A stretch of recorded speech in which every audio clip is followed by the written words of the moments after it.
Hello everyone, तो आपको फिर से स्वागत है एक नई टॉपिक के साथ। तो आज के इस वीडियो में हम क्लियर करने जा रहे हैं मुर्गी पालन से संबंधित जितने भी जो बार बार क्वेश्चंस पूछे जाते हैं, या फिर आप ऐसे भी समझ सकते हो कि जो मुर्गी पालन से संबंधित हम बेसिक क्वेश्चंस है, तो उन सभी को यहाँ पर हम क्लियर करने वाले हैं। ठीक है, तो इसलिए यहाँ वीडियो को आपको एंड तक जरूर देखना है, जिससे कि आपको हर एक क्वेश्चन वीडियो के साथ ही क्लियर हो जाए। ठीक है, तो चलिए आज के वीडियो को स्टार्ट करते हैं। इससे पहले अगर चैनल को अभी तक सब्सक्राइब नहीं किया है तो सबसे पहले तो चैनल को सब्सक्राइब कर लीजिए और पास का जो बेल आइकन आएगा तो उसे ऑल पर जरूर दबा देना, जिससे कि हमारी हर एक वीडियो आपको नोटिफिकेशन साथ साथ मिलती रहे। ठीक है, तो चलिए आज की वीडियो को स्टार्ट करते हैं। आज कुछ नया सीख लेते हैं।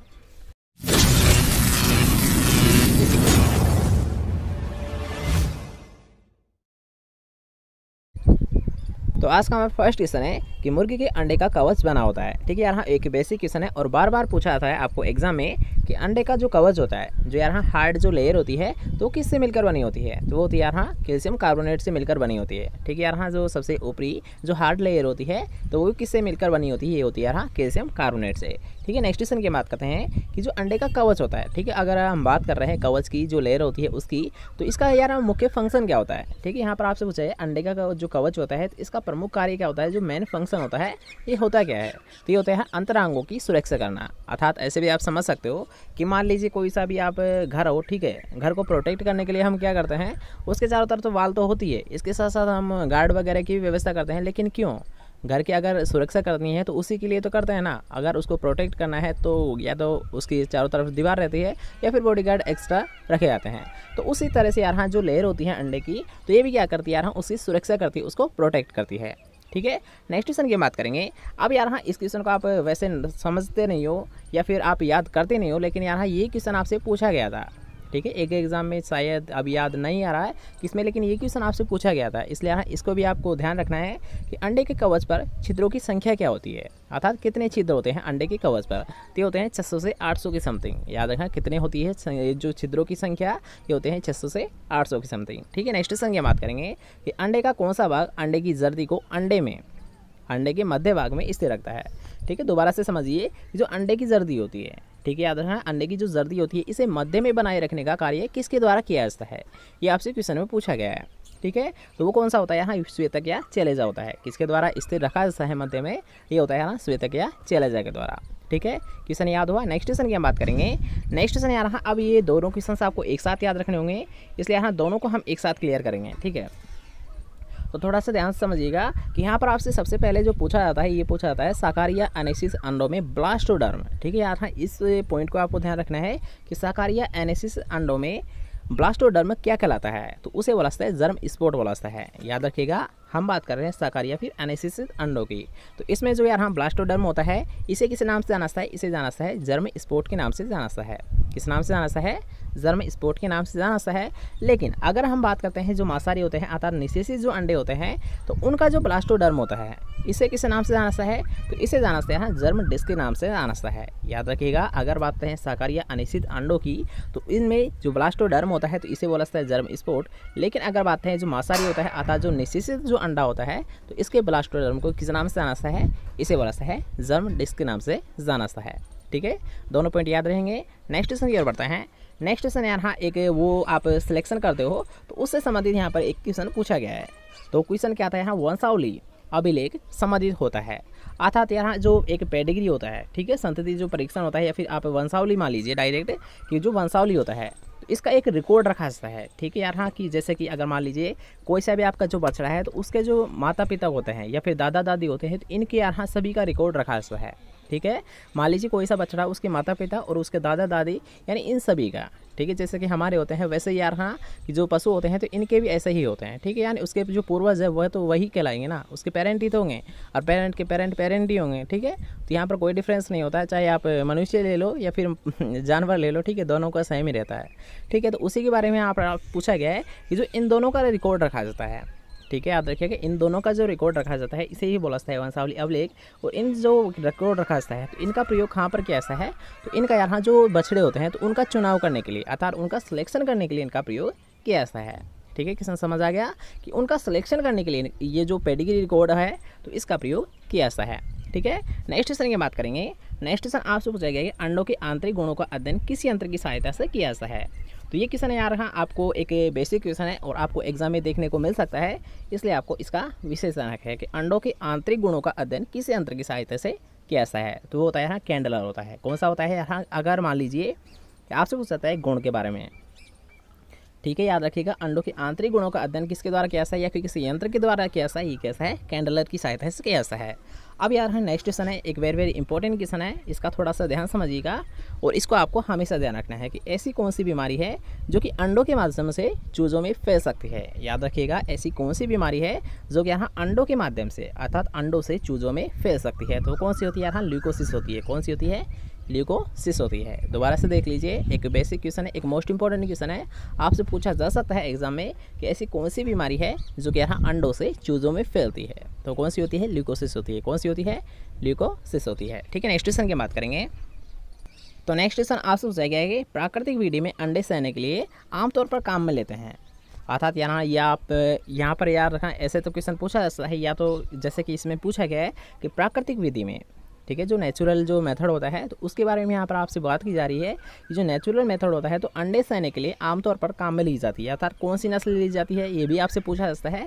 तो इसको लिया जाता है कुड़क मुर्गी को लिया जाता है। ठीक है यार हाँ, जो सामान्यतः जो यूज़ करते हैं जो नेचुरल मेथड होता है तो उसके बारे में अगर पूछा जाता है तो कुड़क मुर्गी, ठीक है। लेकिन अगर बात करते हैं जो आर्टिफिशियल मेथड होता है उसके बारे में हम बात कर लेते हैं नेक्स्ट क्वेश्चन में।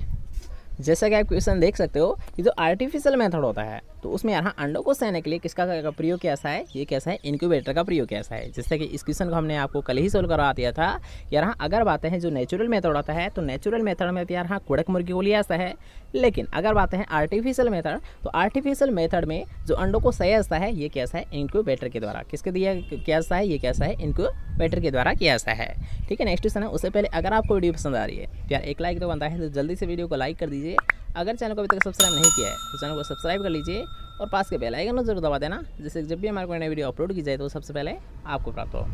ठीक है, चलो नेक्स्ट क्वेश्चन की ओर बढ़ते हैं। नेक्स्ट क्वेश्चन आपसे है आजकल किस प्रकार के इनक्यूबेटर का अंडे सहने के लिए प्रचलन अधिक है, अर्थात यहाँ पर आपसे पूछा गया जो इनक्यूबेटर होते हैं अर्थात ये कुछ अलग अलग टाइप के होते हैं तो उनमें से यहाँ पर आपसे पूछा गया है कि जो इनक्यूबेटर के टाइप है अर्थात सबसे ज़्यादा जो पॉपुलर होता है वो कौन सा होता है। तो वो कौन सा होता है, कैबिनेट या आलमारी इनक्यूबेटर होता है। कौन सा होता है या फिर कौन सा होता है, ये होता है यहाँ एक ही होते हैं दोनों नाम, ठीक है, कैबिनेट या आलमारी इनक्यूबेटर। कौन से होते हैं यहाँ, ये होता है कैबिनेट या आलमारी इनक्यूबेटर होता है। ठीक है, याद रहेगा जो आर्टिफिशियल मेथड होता है तो उसमें अंडों को सहा जाता है इनक्यूबेटर के द्वारा, और जो सबसे मोस्ट पॉपुलर जो इनक्यूबेटर होता है वो कौन सा होता है, कैबिनेट या आलमारी इनक्यूबेटर होता है। ठीक है, क्वेश्चन क्लियर हुआ। नेक्स्ट क्वेश्चन की बात करेंगे। अब यहाँ इन दोनों को भी आपको एक साथ याद रखना होगा, क्योंकि सबसे पहले यहाँ नीचे का क्वेश्चन हम देखते हैं कि दूध का जो मुख्य कार्बोहाइड्रेट होता है, ठीक है, याद रखिएगा कि दूध का मुख्य कार्बोहाइड्रेट होता है तो वो कौन सा होता है, ये होता है लैक्टोज होता है। ठीक है, सभी को पता है, एक बेसिक क्वेश्चन है। और लेकिन हम बात करते हैं जो नेक्स्ट क्वेश्चन है अर्थात दूध में मीठापन किसके कारण होता है। तो याद रखिएगा अगर बात करें कार्बोहाइड्रेट या फिर बात की जाए मीठापन तो ये दोनों ही किसके कारण होता है, यार लैक्टोज के कारण ही होता है। याद रखिएगा कार्बोहाइड्रेट या फिर आपसे पूछा जाता है मीठापन तो ये दोनों ही किसके कारण होता है, ये होता है लैक्टोज के कारण होता है। ठीक है, याद रहेंगे। नेक्स्ट क्वेश्चन की हम बात करेंगे कि मुर्गियाँ जो मांस उत्पादन के लिए पाली जाती है। अब याद रखना यहाँ पर हम यूज़ कर रहे हैं मांस उत्पादन हेतु जिन मुर्गियों को पाला जाता है तो उन्हें किस नाम से जाना जाता है, तो उन्हें बोला जाता है ब्रॉयलर्स के नाम से जाना जाता है। याद रखिएगा कि जिन उन मुर्गियों को मांस उत्पादन के लिए पाला जाता है उन्हें बोला जाता है ब्रॉयलर्स। लेकिन अगर आपसे यहाँ पर ये क्वेश्चन पूछ लिया जाता है कि अंडे उत्पादन के लिए जिन मुर्गियों को पाला जाता है उन्हें किस नाम से जाना जाता है, उन्हें जाना जाता है यहाँ लेयर्स के नाम से जाना जाता है। याद रखिएगा कि जिन मुर्गियों को अंडे के लिए पाला जाता है उन्हें बोला जाता है लेयर्स, और जिन मुर्गियों को मांस उत्पादन के लिए पाला जाता है उन्हें बोला जाता है ब्रॉयलर्स। ठीक है, दोनों याद रहेंगे। नेक्स्ट क्वेश्चन की बात करेंगे। नेक्स्ट क्वेश्चन आपसे मुर्गी फार्म पर पक्षियों का बधियाकरण या फिर कैपोनाइजेशन किस उद्देश्य से करते हैं, अर्थात यार हाँ यहाँ पर आपसे बधियाकरण या फिर कैपोनाइजेशन तो ये दोनों ही टर्म एक होती है, इन दोनों का आपको याद रखना है। यार हाँ कैपोनाइजेशन भी क्या होती है, बधियाकरण ही होती है। याद रखना कि कैपोनाइजेशन क्या होता है, बधियाकरण का ही प्रकार होता है या फिर बधियाकरण ही होता है। ठीक है, तो अब क्वेश्चन को और देखते हैं। यार हाँ मुर्गी पालन पर पक्षियों का बधियाकरण या फिर कैपोनाइजेशन किस उद्देश्य से करते हैं। ठीक है, यहाँ पर पूछा गया जो मेन उद्देश्य होता है ये क्यों करते हैं, इसका रीज़न क्या होता है। तो इसका जो रीज़न होता है ये होता है अधिक मांस उत्पादन हेतु। किसके लिए कैसा है, यानी मांस का उत्पादन ज़्यादा लेने के लिए उनको क्या करते हैं, बधियाकृत कर दिया जाता है, या फिर अर्थात जो अंडे का उत्पादन लिया जाता है या अंडे का उत्पादन नहीं लिया जाता बल्कि किसका लिया जाता है, मांस का उत्पादन लिया जाता है। ठीक है, क्वेश्चन समझ आ गया। नेक्स्ट क्वेश्चन की हम बात करते हैं। तो नेक्स्ट क्वेश्चन आपसे पूछा गया है कि प्राकृतिक विधि की तुलना में इंक्यूबेटर द्वारा कृत्रिम विधि से कितने चूजे अधिक निकलते हैं। याद रखिएगा क्वेश्चन में आपसे पूछा गया, एक तो होता है नेचुरल मेथड, एक होता है जो आर्टिफिशियल मेथड। तो यहाँ आर्टिफिशियल मेथड नेचुरल मेथड से बेस्ट क्यों है, इसका रीज़न क्या है, ये भी आपसे क्वेश्चन पूछा जा सकता है। या फिर इसमें जैसे क्वेश्चन पूछा गया है कि तुलना में इंक्यूबेटर द्वारा कितने चूजे अधिक निकलते हैं, तब आपका दोनों का ही राइट आंसर कौन सा हो गया, 85%। याद रखिएगा कि मान लीजिए एक तरह आप यूज़ कर रहे हो नेचुरल मेथड, उसमें तो केवल आपको 15 अंडे प्राप्त हो रहे हैं, लेकिन एक तरह हम यूज़ कर रहे हैं आर्टिफिशियल मेथड, उसमें हमको 85 अंडे प्राप्त हो रहे हैं। तो सबसे बेस्ट कौन सा हुआ, यही हुआ ना, क्योंकि इसमें आपको जो कॉस्ट है वो आसानी से निकल जाएगी, अर्थात जो प्रोडक्शन हो रहा है एग का वो भी अधिक होगा, और जो आपकी इनकम है ईयरली या फिर कैसे भी मंथली, तो वो भी क्या होगी, ज़्यादा होगी। अर्थात सबसे बेस्ट कौन सा होता है, आर्टिफिशियल मेथड होता है। और आर्टिफिशियल मेथड में किसका प्रयोग कैसा है, इंक्यूबेटर का प्रयोग कैसा है। ठीक है, तो क्वेश्चन क्लियर हुआ। नेक्स्ट क्वेश्चन की बात करते हैं कि अंडों से चूजा बाहर आने के बाद पालना क्या कहलाता है। अब याद रखें इनकी जो स्टेप्स होती है उनके बारे में हम डिटेल से बात करेंगे, तो थोड़ा सा ध्यान समझिएगा कि सबसे पहले हम बात करते हैं कि अंडों से चूजों का बाहर आना या फिर उसे बाहर आने के तुरंत बाद या फिर पालना कुछ टाइम के लिए या फिर कुछ दिनों के लिए, तो उसे बोला जाता है ब्रूडिंग या रियरिंग बोला जाता है। किस नाम से जाना है, अंडों का चूजे से बाहर निकलने के बाद उसे पालना क्या कहलाता है, ब्रूडिंग या रियरिंग कहलाता है। ठीक है, जो रियरिंग होता है इसका हिंदी अर्थ ही क्या होता है, पालना ही होता है।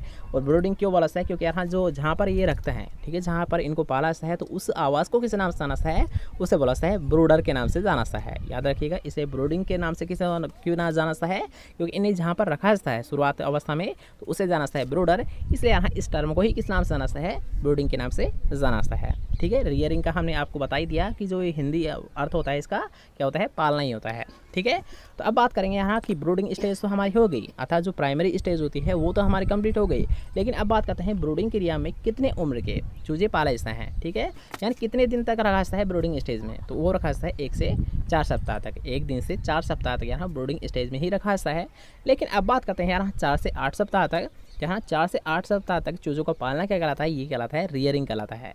याद रखिएगा कि 1 से 4 सप्ताह तक रखना यहाँ ब्रूडिंग कहलाता है। लेकिन अगर बात है 4 से 8 सप्ताह के मध्य, तो 4 से 8 सप्ताह के मध्य जो रखा है इसे बोला सा है रियरिंग बोला सा है। ये कुछ स्टेप्स होती है, इन सभी को आपको फॉलो करना होगा यार, हाँ आपको याद करना होगा, क्योंकि यहाँ इनसे ही क्वेश्चन आपको एग्जाम में देखने को मिल जाते हैं कि यार हाँ कि 4 से 8 सप्ताह तक के चूजों को पालना क्या कहलाता है। तो ऐसे ही आपसे क्वेश्चन एग्जाम में पूछे जाते हैं। ठीक है, तो इन स्पेशली यार हाँ इन सभी का आपको ध्यान रखना है। नेक्स्ट क्वेश्चन की बात करेंगे कि मुर्गी के 8 सप्ताह की उम्र से लेकर उत्पादन अवस्था तक पालने की क्रिया क्या कहलाती है। ठीक है, सबसे पहले हमने बात की 1 से 4 सप्ताह तक, तो उसे बोला जाता है ब्रूडिंग। 4 से 8 सप्ताह तक क्या बोला जाता है, रियरिंग। लेकिन अब बात करते हैं कि मुर्गी के 8 सप्ताह से लेकर उसके उत्पादन अवस्था तक किस नाम से जाना है, तो उसे बोला जाता है ग्रोअर मैनेजमेंट बोला जाता है। याद रखिएगा कि 8 सप्ताह की उम्र या फिर इससे अधिक उम्र की अगर उसे पाला जाता है तो उसे बोला जाता है ग्रोअर मैनेजमेंट बोला जाता है। ठीक है, क्वेश्चन क्लियर हुआ। नेक्स्ट क्वेश्चन की बात करते हैं।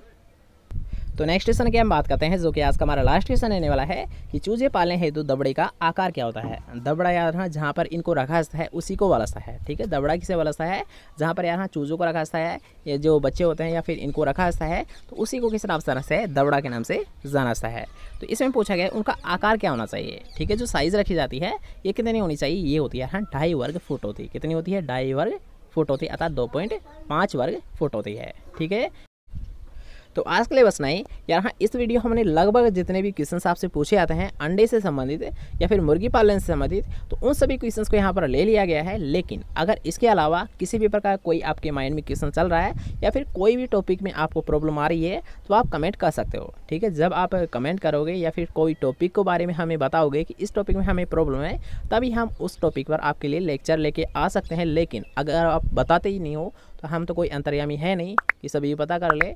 इसलिए हाँ, अगर किसी भी टॉपिक में अगर कोई प्रॉब्लम आती है तो डायरेक्ट कमेंट कर दिया करो। अगर पॉसिबल हुआ तो उस टॉपिक पर अलग से आपके लिए लेक्चर लगा दिया जाएगा। ठीक है, चलिए मिलते हैं कोई नेक्स्ट टाइम पर टॉपिक से। जब तक के लिए Jai Hind, Jai Bharat, bye bye, take care.